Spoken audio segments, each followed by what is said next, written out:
মুর্শিদাবাদ জেলায় আমরা স্লোগান দিয়ে দিয়েছি, মুর্শিদাবাদের 3টে আসন ঘোষণা করে দিয়েছি, মুর্শিদাবাদের 3-এ 3 তৃণমূলকে কবর দিন ঘোষণা করে দিয়েছি। আমরা মোহাম্মদ সেলিমকে মুর্শিদাবাদ থেকে জিতিয়ে নিয়েছে আপনাদের কাছে উপহার দিব, কথা দিয়ে গেলাম, আজকের এই সন্ধ্যেবেলায় মিলিয়ে নেবেন আমার কথা।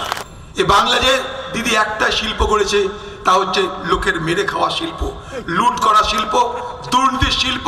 সারা বাংলা জুড়ে আজ দুর্নীতি, ধর্ষণ, লুট বেপরোয়া বেলাগাম গতিতে এগিয়ে চলেছে। তাই বাংলা আজ ভারতবর্ষের পিছিয়ে পড়া রাজ্যের নাম। বেহাল হয়েছে যে মোদিকে বলতে হচ্ছে যে মোদি নাকি তার মায়ের সন্তান নয়, তিনি কার সন্তান? সিধা ভগবানের সন্তান। তিনি মর্ত থেকে ধরতিতে এসেছেন, তিনি মর্ত থেকে ধরতিতে এসেছেন আমাদেরকে উদ্ধার করতে। তিনি নাকি ভগবানের ডাইরেক্ট সন্তান, সেটা তিনি জানলেন কখন? তার মায়ের মৃত্যুর পর। তার মায়ের মৃত্যুর পর তার উপলব্ধি হয়েছে তিনি তার এই মায়ের সন্তান নয়, তিনি ভগবানের ডাইরেক্ট সন্তান। বাংলার মুখ্যমন্ত্রী মমতা ব্যানার্জি তিনিও বুঝেছেন তার হাল বেহাল।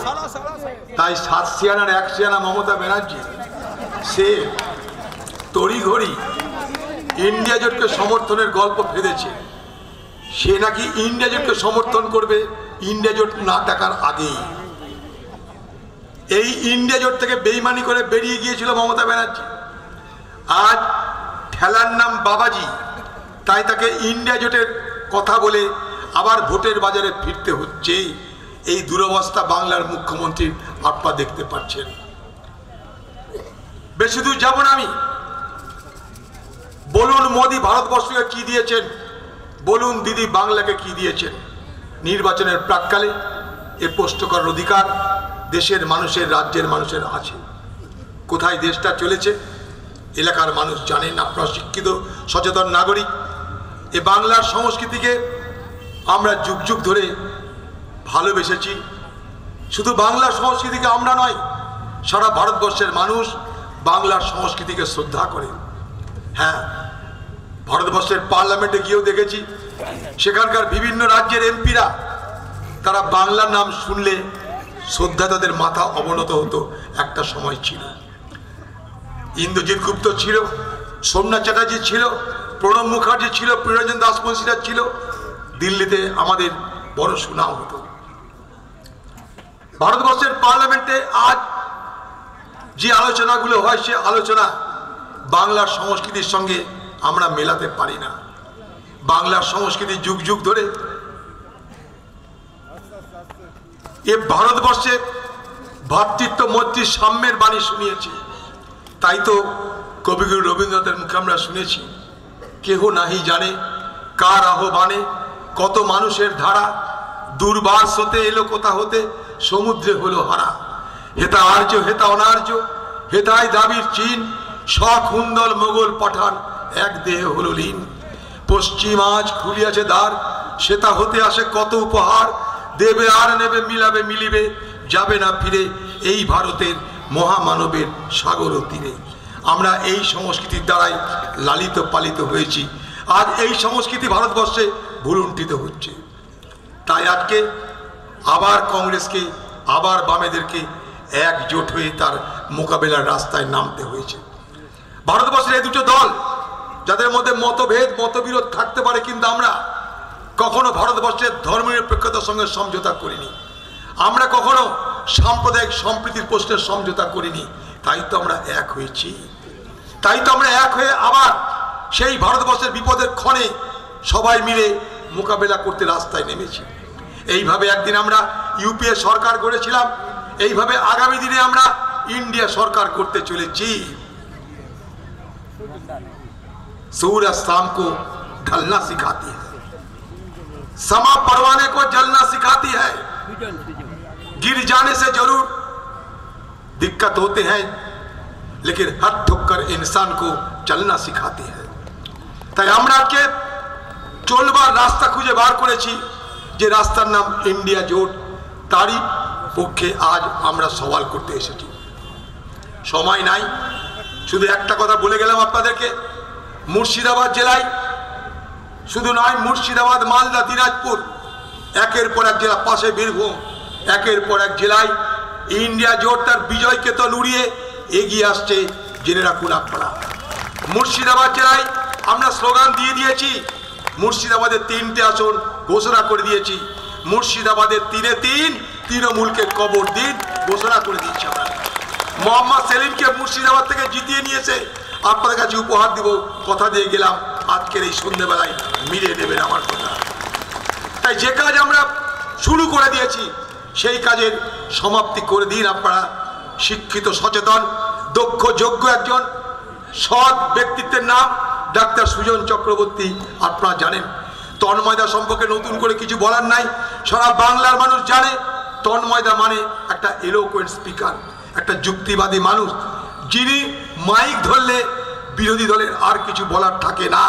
সেই রকম একটা দক্ষ, যোগ্য ব্যক্তিকে পশ্চিমবঙ্গের বিধানসভায় পাঠানো উচিত রাজ্যের স্বার্থে। সুজন চক্রবর্তীর যোগ্য ব্যক্তিকে ভারতবর্ষের পার্লামেন্টে পাঠানো উচিত দেশের স্বার্থে। তাই দেশের স্বার্থে, রাজ্যের স্বার্থে সুজন বাবু, তন্ময়দাকে আপনারা জেতাবেন, এই আহ্বান করবার জন্যে আপনাদের কাছে এসেছি। এ বাংলা শেষ হয়ে গেছে, তাকিয়ে দেখুন এ বাংলায় কোথাও শিল্প নেই, রুটি নেই, রুজি নেই। এ বাংলায় ধর্ষণ, লুট, দুর্নীতি, চুরি ছাড়া কিছু নেই। সারা বাংলার মানুষ পশ্চিমবঙ্গের দিকে তাকিয়ে বলে চোরের বাংলা। আমাদের লজ্জা লাগে বাংলার বাইরে পা রাখতে। একটার পর একটা শিল্প বন্ধ হয়ে গেছে।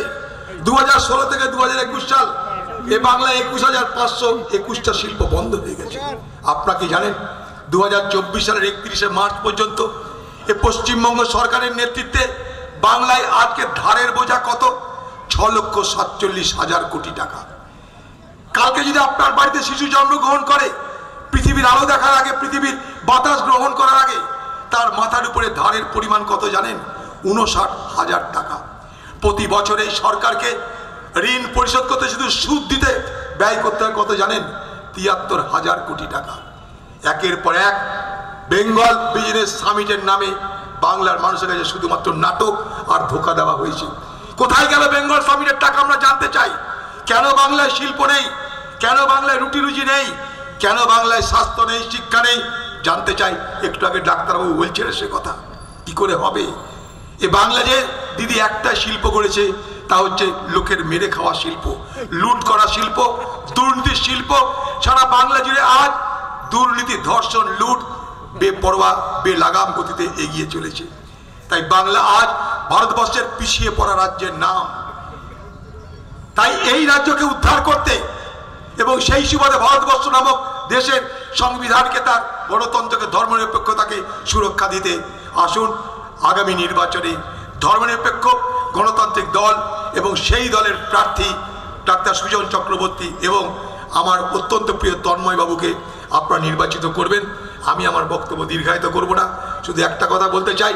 এই এলাকার মানুষ, আপনারা আপনাদের বিবেচনা বোধ, আপনাদের জ্ঞানবোধ, সচেতন বোধের উপরে আমার পূর্ণ আস্থা আছে, বিশ্বাস আছে। আপনারা সেই আস্থা, বিশ্বাস নিয়েই নির্বাচনে অংশগ্রহণ করবেন।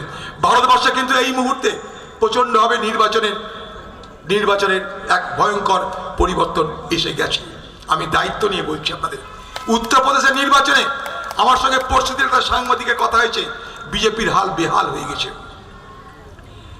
বিজেপির হাল কতটা বেহাল হয়েছে যে মোদিকে বলতে হচ্ছে যে মোদি নাকি তার মায়ের সন্তান নয়। তিনি কার সন্তান? সিধা ভগবানের সন্তান। তিনি মর্ত থেকে ধরতিতে এসেছেন, আমাদেরকে উদ্ধার করতে। তিনি নাকি ভগবানের ডাইরেক্ট সন্তান। সেটা তিনি জানলেন কখন? তার মায়ের মৃত্যুর পর। তার মায়ের মৃত্যুর পর তার উপলব্ধি হয়েছে তিনি তার এই মায়ের সন্তান নয়, তিনি ভগবানের ডাইরেক্ট সন্তান। ভগবানের ডাইরেক্ট সন্তানকে প্রশ্ন আমার, কি কারণে ভারতবর্ষে স্বাধীনতার পর সব থেকে বেকারের সংখ্যা বাড়ল? 44.5% শিক্ষিত আজ ভারতবর্ষে বেকার কি হলো? ওহে ভগবানের সন্তান, তোমার কাছে জানতে চাই। কোভিডের সময় থালি বাজিয়ে আর লণ্ঠন জ্বালিয়ে কোভিড তাড়াতে তুমি কি পেরেছিলে? তোমার কাছে জানতে চাই। ভগবানের ডাইরেক্ট সন্তান, ভগবানের ডাইরেক্ট সন্তান, তোমার কাছে জানতে চাই।